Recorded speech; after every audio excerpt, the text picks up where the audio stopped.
It's a slow ride, it's a slow ride.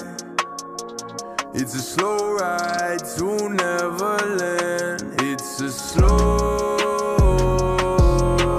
ride to Neverland. Oh, I can't let go again. No trust in friends no more. It's a slow ride to Neverland. Oh, I can't let go again. No trust in friends no more. My name's Caleb, but you can call me C-Dot 416, and this is my story.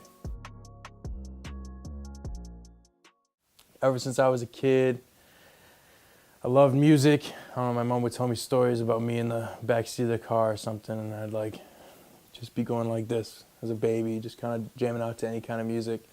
So I was born in Portland, Maine, and when I was like 3.5 years old, my mommy Tita, which was my grandmother, she was living in Toronto, and she was on like hospice, kind of like people would come and take care of her at her apartment.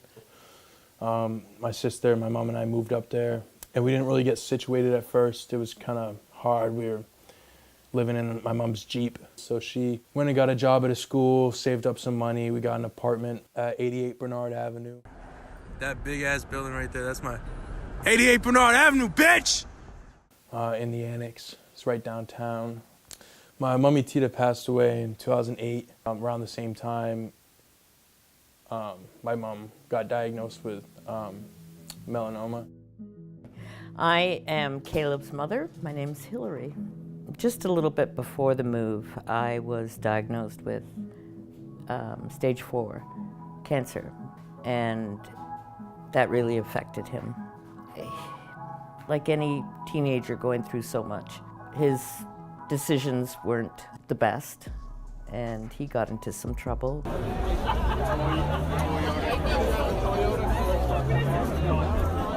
On 0 fucking time right now.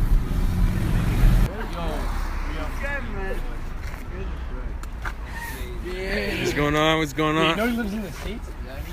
I'm a stateside. But he's in the last 3 years, I've seen such a change.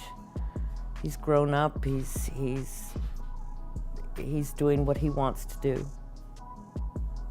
and he's doing it very well. Homeless as a kid, no telling lies, it's just a fact. We had nothing in our name except the clothes up in our bag. And then my mom grinded hard and got us back to where we was at. Annex 95th District, 88 Bernard on the Ave. I went to school every day with the same clothes I had worn before. You should ask me what it's like to just be a girl, a lonely girl in here.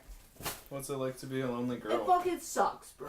We met in high school. I remember he moved here from Toronto, and he was just like, he just stuck out because he was this huge redhead. It's weird going from being a high school student in Scarborough to kind of everyone knowing each other to being, no matter where you go, it's just like, C-Dot, like we can't go anywhere. Like, I mean, we go out to breakfast, we go to the mall, like we've even gone like out of state to like New Hampshire, Boston, and people are like, oh my God, that's Brooke Malone and C-Dot. I think most girls out there can't say that their boyfriend can make amazing songs like my boyfriend can about me.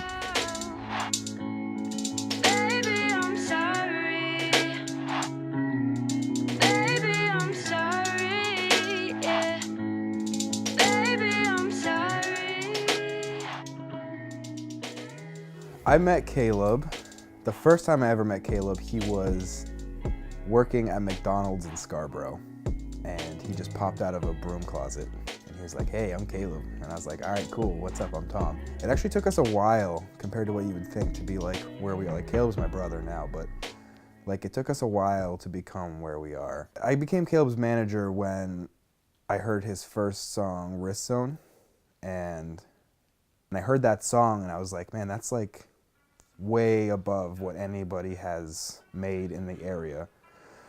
And when I see like a good business opportunity, I jump on it. So I said, hey man, let's do something a little more professional and, you know, the rest is history. Living life with a risk. We gon' bar, we might fall. That's my life, our risk. It's a risk to fall in love with the same bitch. Get her mad one time, she gon' lose her fashion. Then she all up in your bread like she in the kitchen. She get all up in your head with that sneak dissing. They gon' listen. Became 18, I turned 18, and I was just like, I don't know, I heard this one beat, and my writing changed. Something sparked, and it was Wrist Zone, my first song that I dropped on SoundCloud as C.416. And I was raised in Toronto, and one of Toronto's oldest nicknames is T Dot, so it's Caleb from the dot, basically C Dot, and then 416 is the area code. I got a job at McDonald's. It wasn't enough money. I was getting paid $7.50 at the time, so I started selling drugs. Never to like promote myself financially, but like to help my mom out. So I'd give her money every week and say it was like me working extra hours at McDonald's. What inspires my music is having a rough childhood. When I was that age, I didn't realize it was a rough childhood. Haven't heard that shit in a while. See, that's a fake. See, that's a snitch. See, that's a snake. Yeah. See, I can't spit. See, I can't rap. See, I should quit. Yeah.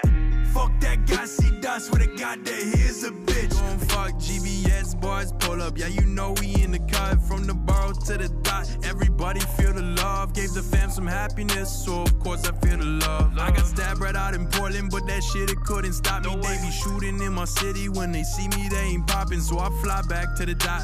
For the weekend, just a party. I stay sipping on my beer. My boys got Red Bull and Bacardi. Shout out to homie Pedro with that Fresco, used to rock it. Now we rep designer, cause that money came in flocking. Polo jeans be sagging, cause I got that pocket rocket. If you wanna test my temper, these bullets, they get the... As I got older and moved down to Scarborough and saw how people were living down here, it kind of made me realize, like, holy shit, like, some of the shit I've been through is pretty fucking crazy. Sleeping in cars, sleep on a street corner, I use that and turn it into good, kind of like see how I grew up and see what struggles I had to face, and this is what I did and this is what happened. So you don't need to do that. You can make a change for yourself, and that's kind of what I wanted to put into my music, to tell people that are going through problems, like, you don't need to fall to the dark side. You can stay positive. Like, look at me, I'm doing much better. No. You're like rushing a part of it. I used to go on YouTube and just search up, like, you know, Drake type beat or Jay-Z type beat, stuff like that. When I started making music again at 18, I just kind of skipped that process and went straight to beat websites that sell beats from, like, you know, people that are professional, they make their beats and everything, and then I'll play it over. And how I kind of write to it is I listen to it and I really feel what kind of feeling it gives me. It's like the beat sets the tone for what the whole song is gonna be. I never buy the beat right away. Usually I don't write the whole song on one take. Sometimes I do, but usually I write like the chorus and maybe a first verse. So it's weird. Sometimes a song will take me an hour and I'll have to go back and forth to redo lyrics and shit, but the chorus just popped up. I was listening to the beat and I was like, "Says strange love is dangerous, so contagious," and it just kind of popped together. The first verse, like right before the chorus, that was also really quick, probably a couple minutes, and then the rest of the song probably like 20, 30 minutes. So I record it and then I'll leave, I'll sit on it for like 2 weeks, listen to it, and then kind of the process after that is if I like it and I feel like I could listen to this over and over because it's a good song, then I'll write more to it, getting that feeling again, come back to the studio, finish it up, purchase the beat. I send the unreleased song to my boy Mikey in Toronto, and he kind of listens to it, gets a vibe, and he asks me if I want anything certain for the cover. He's my cover guy. If I don't have an idea, I just say, like, just go at it, just listen to the song, see how it makes you feel.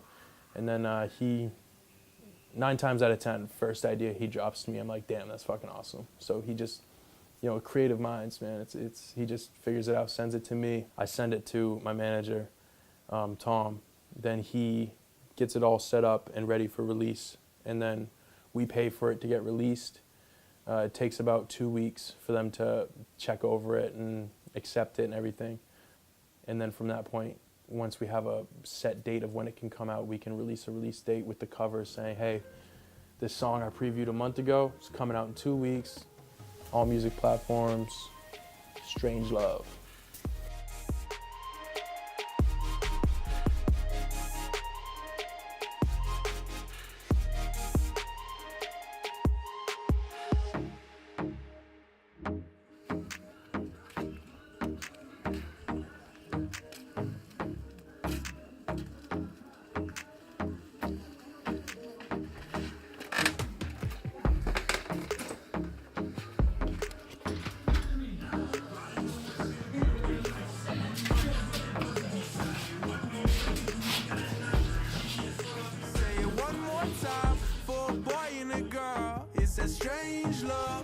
The kind that hurts, it's a strange love. Drag you through the dirt, it's a strange love. Nobody but her can give you patience for the love that hurts. It's that strange love. It's dangerous, so contagious. Don't get close to us. If you want love, go and chase the one. It's that strange love, so dangerous, so damn dangerous. I was too young for love when I met you. Most nights stayed up thinking about you. Now I'm older and I know true. Take my love, cause I'm feeling you, baby.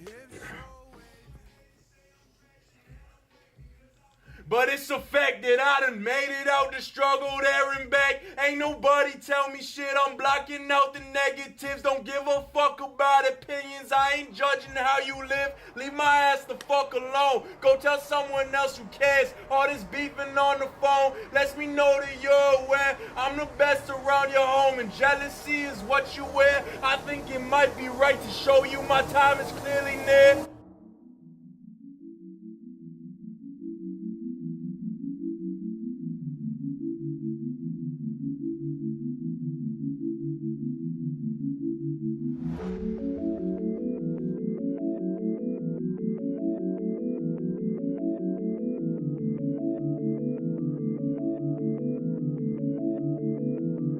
All this money and all these girls and all these drugs, they run my world. I'm drowning in my name. I'll